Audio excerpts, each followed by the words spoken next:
Hello, good morning everyone. कैसे हैं आप सभी? बढ़िया होंगे, घर पे स्वस्थ होंगे, सुरक्षित होंगे। साथ साथ में हमको पढ़ाई भी करनी है, ठीक है। तो आपको जो डेली का वर्क भेजा जा रहा है तो प्लीज़ आप व्हाट्सएप नंबर पे मुझे सेंड किया करिए। क्लास के बच्चों को बोल रही हूँ मैं, ठीक है। तो आपका जो एडमिशन ऑफ अ पार्टनर था चैप्टर, वो कंप्लीट हो गया लास्ट वीडियो में, और आज हम नेक्स्ट चैप्टर स्टार्ट कर रहे हैं, साझेदार का अवकाश ग्रहण, ठीक है। साझेदार का अवकाश ग्रहण या मृत्यु, उसकी थ्योरी हम वीडियो में आपको भेज देंगे अभी एक्सप्लेन करके। थ्योरी ज़्यादा नहीं है उसमें, प्रैक्टिकल है। तो प्रैक्टिकल, मेन प्रैक्टिकल आपके यहाँ से स्टार्ट होते हैं क्वेश्चन नंबर 16 से। अब साझेदार के अवकाश ग्रहण और प्रवेश में क्या अंतर था? साझेदार के प्रवेश में था कि एक नया साझेदार आ रहा था, ठीक है, और वो अपने साथ कैश के रूप में कैपिटल और गुडविल लेकर आ रहा था। अवकाश ग्रहण में क्या है? कोई भी एक पार्टनर किसी भी रीज़न से जा रहा होगा, जो भी रीज़न होंगे उन रीज़न से वो जा रहा है। यदि अवकाश ग्रहण कर रहा है या किसी कारणवश उसकी मृत्यु हो जाती है तो वो साझेदार से तो साझेदारी से तो अलग हो गया वो, लेकिन उसके हिस्से का जो ख्याति है उसका कैलकुलेशन केवल चेंज होगा, बाकी रीवैल्यूएशन सेम वैसे ही है जैसे हमने साझेदार के प्रवेश में किया, ठीक है। तो स्टार्ट करते हैं question.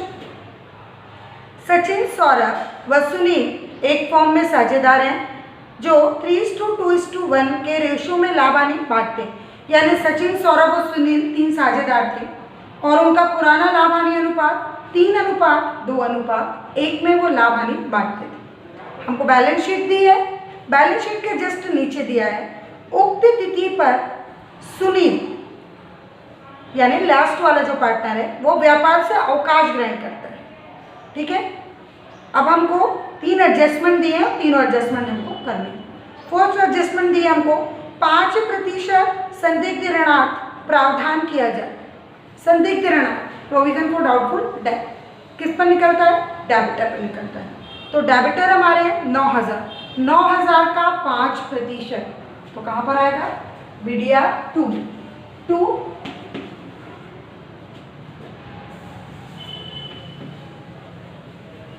Bad debt reserve account, bad debt reserve account. अब 9,000 है, ठीक है। 9,000 का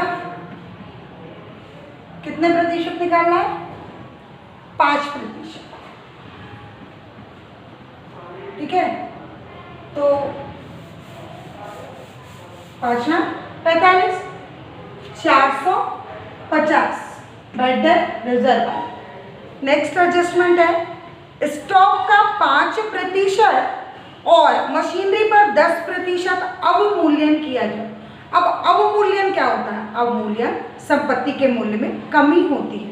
अवमूल्यन यानी कमी करना, ठीक है, जिसको हम क्या बोलेंगे? डेप्रिसिएशन की श्रेणी में रखते हैं। तो स्टॉक 5%, स्टॉक बैलेंस शीट के अंदर है 7,000। 7,000 का 5% यदि निकाला जाए तो कितना आएगा? 350।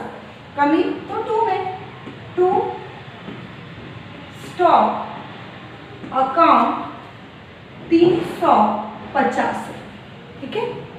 फिर है आगे इसी में मशीनरी में 10%। अब मशीन देखिए कितने की है? 6,000। 6,000 का 10% 600, तो 2 मशीनरी अकाउंट 600, ठीक है। फिर है कारखाना भवन का मूल्यांकन किया गया जिसमें 15,100 प्राप्त हुए, ये एडजस्टमेंट में, और पुराना अमाउंट हमको बैलेंस शीट के अंदर दिया है फैक्ट्री बिल्डिंग का 14,000 रुपये, ठीक है। तो 14,000 से 15,100 वृद्धि हुई, कितने की? 1,100। तो वृद्धि हुई यानी बाय में, बाय बिल्डिंग अकाउंट 1,100 रुपये की, ठीक है। बस एडजस्टमेंट हो गए। अब हमको क्या निकालना? आंसर निकालना। तो हम पहले क्या करेंगे? दोनों साइड का टोटल करेंगे। तो टोटल करते हैं हम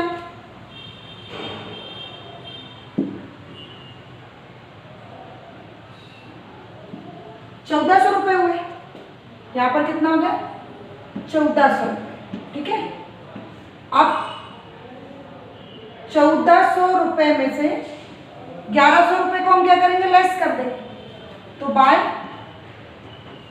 प्रॉफिट एंड लॉस अकाउंट हमारे पास कुल कितने साझेदार थे? 3। पुराना है तो तीनों में ही बटे, सौरभ, सचिन, सौरभ और सुनील। ठीक है, सचिन, सौरभ और सुनील, ये तीनों में हमारा बटेगा 300 रुपये।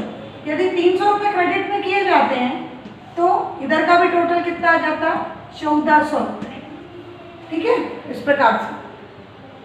अब ये थोड़ा सा रफ वर्क है, देखेंगे। ये जो आता है आपका 300 रुपये, उस 300 रुपये को अब हमें बांटना है। तो ये देखें, सौरभ, सचिन, सौरभ और सुनील, 3:2:1, यही रेशो दिया आपको, 3:2:1। अब हम इसको इसमें बांटना है। तो देखें, 3 2 5 और 1 6, 3/6, 2/6, 1/6। प्रॉफिट एंड लॉस कितना है? 300।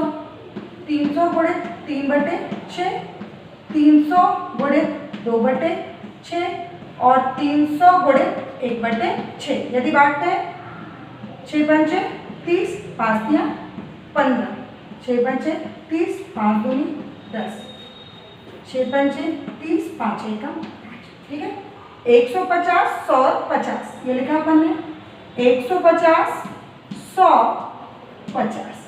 तो यदि हम इसका टोटल करते हैं तो कितना आता है? 300। आ गया आपका रिवैल्यूएशन समझ में? ठीक है, अब इसके आगे हम बनाते हैं partners capital account. Partners capital account यानी हमको पार्टनर्स कैपिटल अकाउंट बनाने बोला गया है। तो अब बनेगा हमारा साझेदारों का पूंजी खाता। पार्टनर्स कैपिटल अकाउंट में सबसे पहले हम शुरुआत करते हैं बाय बैलेंस बीडी, यानी साझेदारों की पुरानी पूंजी कितनी थी। तो हमको दी है तीनों की 10,000 रुपये, 10,000 रुपये, 10,000 रुपये और 10,000, तीनों। ठीक है, फिर उसके बाद देखते हैं पार्टनर्स कैपिटल अकाउंट में हमको बैलेंस शीट में दिया है liability side reserve fund. Reserve fund हमको दिया है 6,000 रुपये। अब बाय रिजर्व फंड तो आएगा, बाय रिजर्व फंड अकाउंट।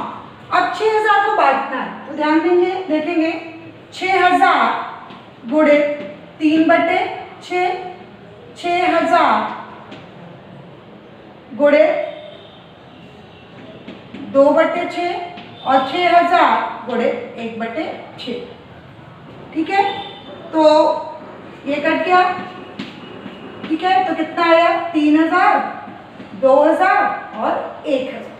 ये हमारा क्या बढ़ गया? जनरल रिजर्व बढ़ गया। ठीक है, तो लिखते हैं हम by reserve fund. Reserve fund और जनरल रिजर्व एक ही, 3 2 1 में यदि बांटते हैं तो 3,000, 2,000 और 1,000। ठीक, उसके बाद कोई भी एक्स्ट्रा मदे नहीं है। प्रॉफिट एंड लॉस अब हम ट्रांसफर करेंगे पार्टनर्स कैपिटल। यदि बाय में है तो कहाँ पर आएगा? 2, तो 2 प्रॉफिट एंड लॉस अकाउंट 150, 100 और 50।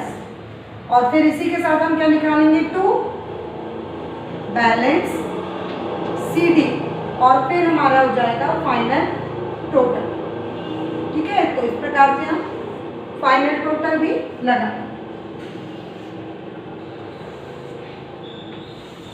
यदि हम टोटल करते हैं तो यहाँ पर आता है हमारा 11,000 रुपये, फिर है हमारा 12,000 रुपये और फिर है हमारा 13,000 रुपये।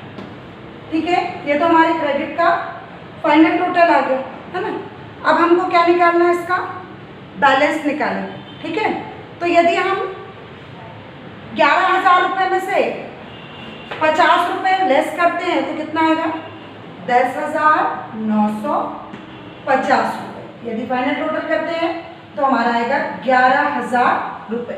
ठीक है, 12,000 में से यदि हम 100 रुपये लेस करते हैं तो हमारा आएगा 11,900।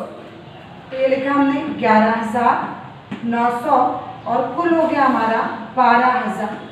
ठीक है, और लास्ट है हमारा 13,000 में से हमने यदि 150 लिखा लेस किया तो 12,850 आएगा और फाइनल टोटल हमारा आएगा 13,000 रुपये। ठीक है, इस प्रकार से हमारा आप देख रहे होंगे कि question number 16 profit and loss यानी revaluation account and partners capital account complete. काफ़ी सिंपल थी क्योंकि इसमें एडजस्टमेंट भी कम थे और मदें भी कम थी, प्लस इसके साथ जो गुडविल का कैलकुलेशन हमको नेक्स्ट क्वेश्चन से करना है वो इसमें नहीं दिया था। ठीक है, तो अब नेक्स्ट क्वेश्चन से, क्योंकि स्टेप बाय स्टेप ही पढ़ेंगे हम, एकदम से आप पे लोड नहीं देते हैं, तो इसके बाद हम कुछ नया करेंगे। नया यानी नया साझेदार जब जाएगा तो उसके हिस्से की ख्याति किस प्रकार वो पुराने साझेदारों में बांट कर जाएगा। ठीक है, तो वो कैलकुलेशन के साथ हम बनाएंगे revaluation account plus partners capital. 16 के बाद क्वेश्चन नंबर 17 सॉल्व करेंगे। थोड़ा सा अलग है, इसमें कैलकुलेशन ऑफ गुडविल भी हमको करना है। ठीक है, तो स्टार्ट करते हैं क्वेश्चन। शिवपुर के फर्म अग्रवाल एप्लायंसेस के 3 साझेदार हैं, गर्ग, प्रधान और जैन। वो 2:1 में लाभानी बांटते हैं, 3:2:1। उनकी पूंजी है 6,000, 5,000 और 4,000 रुपये। और जो जा रहा है यानी प्रधान, उसके हिस्से की ख्याति हमको दी है 4,500 रुपये। वैसे तो दी रहती है फर्म की ख्याति, पर इसमें हमको निकाल के दिया है कि जाने वाले साझेदार के हिस्से की ख्याति है 4,500 रुपये, जिसका हम कैलकुलेशन करेंगे। अब पुनर्मूल्यांकन दिया है। पुनर्मूल्यांकन के आधार पर मशीन 1,200 रुपये और स्टॉक को 800 रुपये से कम कर दिया गया नहीं डेबिट में। तो स्टार्ट करें। 2 मशीन अकाउंट 1,200 रुपये और 2 स्टॉक अकाउंट 800 रुपये। ठीक है, कम कर दिया गया नहीं डेबिट। फिर इसी में आगे दिया है संदिग्ध ऋणों के लिए प्रावधान 280 रुपये। संदिग्ध ऋण यानी बैटर रिजर्व, BDR अकाउंट 280 रुपये। आगे कंटिन्यू करेंगे क्वेश्चन। लेनदारों की राशि 600 रुपये कम कर दी गई। यदि हम लेनदार थे हमारे, उसमें यदि हमको 600 रुपये की कमी हो जाती है तो स्वाभाविक सी बात है फर्म को क्या होगा, लाभ प्राप्त होगा। लाभ होगा तो बाय में, तो यहाँ पर हमने लिखा बाय क्रेडिटर अकाउंट 600। ठीक है, और लास्ट मद है हमारी पेटेंट जिसका मूल्य पुस्तक मूल्य 300 रुपये था, निर्मूल्य हो गया। यानी 300 रुपये के पेटेंट थे और पूरी 300 रुपये की हमको हानि हो गई। तो हानि यानी कमी यानी डेबिट। 2 पेटेंट अकाउंट 300 रुपये। इस प्रकार से हमारे जितने भी एडजस्टमेंट थे वो कंप्लीट हुए। अब हम इसका क्या करेंगे, टोटल लगाएंगे। ठीक, तो यदि हम टोटल लगाते हैं तो हमारा आता है 2,580। ठीक है, अब 2,580 में से यदि 600 लेस करते हैं तो 1,980 by profit and loss account Garg, Pradhan और चेक, ये तीनों में बटेगा 1,980 और फाइनल टोटल होता है हमारा 2,580। ये तो बात हो गई रिवैल्यूएशन की। अब बटेगा रिवैल्यूएशन का जो लॉस आया है, तो जिस तरीके से प्रॉफिट बढ़ता है उस तरीके से लॉस भी बटेगा। ठीक है,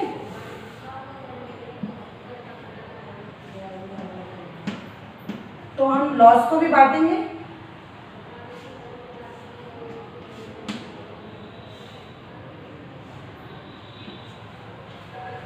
तो देखें, गर्ग, प्रधान, जैन 3 साझेदार थे। 3:2:1 में लाभानी बांटते थे, यानी 3/6, 2/6, 1/6। अब इस 19 80 को हमको बांटना है। कैसे बांटना है? 1980 गुणित 3/6, 1980 गुणित 1/6, 2/6, 1980 गुणित 1/6। तो हमारा क्या निकल आएगा? प्रॉफिट एंड लॉस निकल आएगा।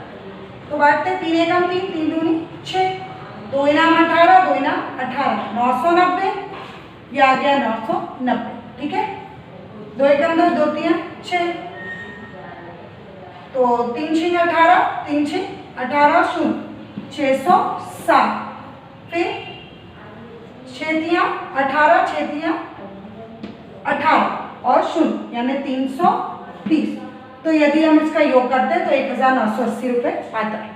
ठीक है, तो इस प्रकार हमने क्या बांटा? प्रॉफिट एंड लॉस तो बांट लिया, तो हमारा रिवॉल्यूशन अकाउंट कंप्लीट हो गया। ठीक है, अब हमको दी है ख्याति। पार्टनर्स कैपिटल तो बनाएंगे, पार्टनर्स कैपिटल से पहले हमको क्या करना पड़ेगा? Calculation of goodwill. तो यहां पर हम करेंगे कैलकुलेशन ऑफ गुडविल। अब हमको उसके प्रधान के हिस्से की ख्याति निकाल के दी। हमारे पास कितने साझेदार हैं? गर्ग, प्रधान और जैन। 3:2:1। अब कौन जा रहा है? प्रधान जा रहा है। तो वैसे तो फर्म की ख्याति दी जाती है और प्रधान के हिस्से की निकालते हैं, जाने वाले साझेदार के हिस्से की निकालते हैं, बट हमको ऑलरेडी निकाल के दी है। किसके हिस्से की?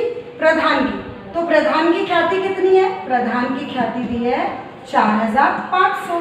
ठीक है, अब ये प्रधान के हिस्से की ख्याति है। अब वो जा रहा है तो गर्ग और जैन को दे के जाएगा। ठीक है, अब मान लो चला गया, ये चला गया, तो जब साझेदार चला गया तो जैसे आता है तो रेशो में परिवर्तन होता है, वैसे जा रहा है तो रेशो में परिवर्तन होगा। तो मान लीजिए चला गया, तो हमारे पास क्या बच रहा है? 3:1। रेशो में परिवर्तन हो गया 3:1। तो वो कैलकुलेशन भी हमारा हो जाएगा यहाँ पर। तो देखें, ये हमने बांटा जी बराबर 4500 गुणित 3/4 और जे बराबर 4500 गुणित 1/4। ठीक है, ये हम कैलकुलेशन करते हैं। तो यदि हम करते हैं, यहाँ पर कर देते हैं, दिख नहीं रहा होगा यहाँ पर जी का जी इज इक्वल टू 4500 गुणित 3/4 और जे का 4500 गुणित 1/4। यदि हम इसका कैलकुलेशन करते हैं 4500 गुणित 3/4, यदि कैलकुलेशन करेंगे तो हमारा आएगा 3375। और यदि जे का 4500 गुणित 1/4 करेंगे तो हमारा आएगा 1125। यदि इसका योग करते हैं तो हमारा आ जाएगा 4500। इसी को हम पार्टनर्स कैपिटल में साझेदारों में बांटेंगे। ठीक है, तो अब ये रफ वर्क नहीं है, ये वर्किंग नोट है। इसके बाद हम बनाएंगे पार्टनर्स कैपिटल। क्वेश्चन नंबर 17 का revaluation account and calculation of goodwill के बाद हम बनाएंगे partners capital account. Same method, partners capital account की शुरुआत किससे होगी? बाय बैलेंस बीडी से। तो कैपिटल दिए 6000, 5000 और 4000। ये हम लिखते हैं 6000, 5000 और जे की है 4000। ठीक है, और उसके बाद रिवैल्यूएशन का जो प्रॉफिट एंड लॉस हुआ था, तो लॉस हुआ था बाय में था, उसको हम ट्रांसफर कहाँ पर करेंगे? टू में करेंगे। तो to profit and loss account Garg का था 990, प्रधान का था 660 और जैन का था 330। ये तो पुरानी चीज़ें हो गई, जो बढ़ गई प्रॉफिट निकला था वो, और पार्टनर्स कैपिटल लिखो। अब बात आती है कैलकुलेशन ऑफ गुडविल जो हमने किया वो। इसमें जनरल रिजर्व, रिजर्व फंड, इस प्रकार की कोई भी मत नहीं दी है। तो छोटा सा क्वेश्चन है, केवल हमारा कैलकुलेशन ऑफ गुडविल जो निकला था वो, यानी 3375 और 1125। ठीक है, तो यहाँ पर पी जा रहा है, तो पी के कॉलम में हम लिखेंगे। ठीक है, किसके नाम से लिखेंगे? By G's capital account by J's capital account. G और जे के नाम से किस में ट्रांसफर होगा? पी के कॉलम में। जाने वाला साझेदार कौन है? पी। तो वो कितनी कितनी गुडविल उसने बांटी है? जी को दी है 3375, इसके हिस्से में आई है 3375 और जे यानी जैन के हिस्से में आई है 1125, है ना। तो पी इतना कैपिटल जो गुडविल था उसके हिस्से का वो गर्ग जैन में दे रहा है, ठीक है। अब पी यहाँ पर जी और जे के नाम से पी के कॉलम में लिखा था, अब यहाँ पर ट्रांसफर होगा टू पीस कैपिटल अकाउंट। जी का कितना था? 3375 और पी में डैश जाएगा और जे का कितना था? 1125, ठीक है। सिर्फ गुडविल का कैलकुलेशन जो था वो नया था, बाकी हमने प्रवेश की तरह ही इसको किया। अब हम निकालेंगे आंसर। दोनों साइड का क्या लगाएंगे? टोटल लगाएंगे और फिर लेस करके हम आंसर निकालेंगे। एक चेंज और है इसमें, जब साझेदार जा रहा है, ठीक है, तो जा रहा है तो जो बैलेंस रहेगा उसको कैश के रूप में दिया जाएगा, तो उसका जो बैलेंस है वो किसके नाम से जाएगा? टू कैश अकाउंट के नाम से जाएगा, यानी उसका बैलेंस किस नाम से आएगा? कैश के नाम से, और बाकी साझेदारों का बैलेंस टू बैलेंस सीडी के नाम से आएगा। निकलेगा बैलेंस ही, पर उनके खातों में यानी जाने वाले साझेदारों को कैश में दी जाएगी और यहाँ पर बैलेंस, और फिर इसके बाद हमारा फाइनल टोटल हो जाएगा और क्वेश्चन हमारा कंप्लीट हो जाएगा। तो अब हम निकालेंगे, योग करते हैं यदि हम, तो यहाँ का योग हमारा आता है 4000 रुपये और पी का आएगा 9500 और जी का आएगा 6000 रुपये, ठीक है। इस प्रकार से टोटल हो गया। अब 4000 इस प्रकार से हमने फाइनल टोटल क्रेडिट का लगा लिया। अब हम निकालेंगे बैलेंस। तो सबसे पहले हम जैन का देखते हैं। 4000 जैन का फाइनल टोटल है, और यदि हम यहाँ का टोटल लगाते हैं 330 प्लस 1125 तो हमारा आता है 1455, और 1455 यदि हम लेस करते हैं 4000 में से तो हमारा आता है 2545, और फाइनल टोटल कितना हो जाएगा? 4000, ठीक। अगला देखें, प्रधान का है 9500 और 9500 में से 660 यदि लेस करते हैं तो 8840, और फाइनल टोटल हो जाएगा 9500, ठीक है। और अब है जी का यानी गर्ग का 6000 में से हमने 4990 और 3375 को यदि टोटल किया तो हमारा आता है 4365, और 4365 को 6000 में से लेस किया तो हमारा आता है 1635, 1635, और फाइनल टोटल होता है 6000, ठीक है। तो ये हमारे बैलेंस निकल गए, ये तीनों बैलेंस होंगे, ठीक है। और जो जाने वाले साझेदार है उसको कैश में हमने दिया और बाकी का बैलेंस आ गया, ठीक है। तो इस प्रकार से क्वेश्चन नंबर 16 और क्वेश्चन नंबर 17 आज हमने कंप्लीट किया। आप भी कॉपी में इसको नोट डाउन भी करेंगे और इसको खुद से भी रिवाइज करके देखेंगे, ज़रूर आपको बनेगा। Thank you.